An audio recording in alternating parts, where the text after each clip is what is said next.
आप अपनी गलतियों को गलती मानते ही नहीं थे। समझ रहे हैं?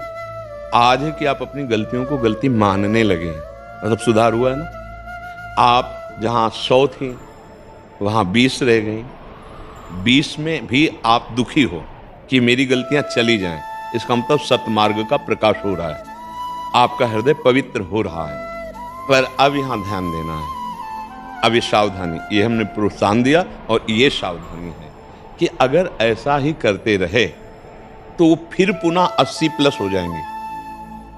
ये भी बात समझिए, क्योंकि चिंगारी और ज्वाला से चिंगारी एक क्रम है।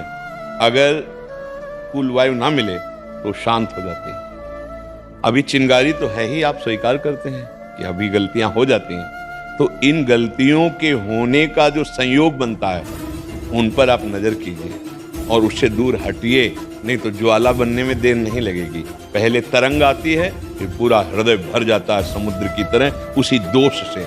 आप थोड़ा बचे हैं, भी कदम आगे बढ़ा रहे हैं, पर आग बुझी नहीं है। नाम जप कीजिए और धर्मयुक्त भोग भोगिए। आप गृहस्थ में हो, यदि आपका ब्याह हो चुका है तो आप पाणी ग्रहण संस्कार की पद्धति के अनुसार गृहस्थ में जिए। आप दूसरी माताओं बहनों की तरफ गंदी दृष्टि रोकिए, नहीं तो बेविचारी की शुभ गति नहीं होती।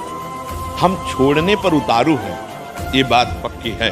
हमसे चूक होगी तो अपने घर में होगी, बाहर नहीं होगी, ये बात ध्यान रखो। बाहर करना वो चूक नहीं कहा जाता, वो अपराध बनता है। किसी पर अन्य संबंधियों के प्रति दोष दृष्टि करके, भोग वासना करके वृत्ति बढ़ाना, इसे साधक नहीं कहते हैं। बहुत सावधान। यद्यपि प्रोत्साहन इसलिए दिया कि आप 100 से 20 में आ चुके, 80 छोड़ रहे हैं, पर वो कोई खास बात नहीं, क्योंकि 20 को 100 बनने में देर नहीं लगती है। छोड़ने में आपको सालों लग सकते हैं, लेकिन वहां पहुंचने में, पुनः उसी स्थिति में आने में 5 मिनट लगते हैं।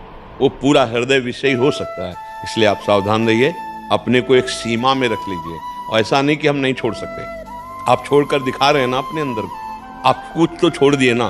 तो ये मन है, जब आप छोड़ने को कहोगे तो उदास होने लगेगा, ये आपका साथ देना बंद करेगा, ये आपको निराश करेगा। आप इसकी चालबाजी से हारिएगा नहीं, ये आपके अनुकूल ही बनना पड़ेगा, क्योंकि आपके बिना ये कुछ नहीं कर सकता है। और अगर इसको आपने कहीं नाम जप में लगा दिया और संयम में ले आए तो आप जीवन मुक्तता की तरफ बढ़ जाएंगे, गृहस्थ होते हुए।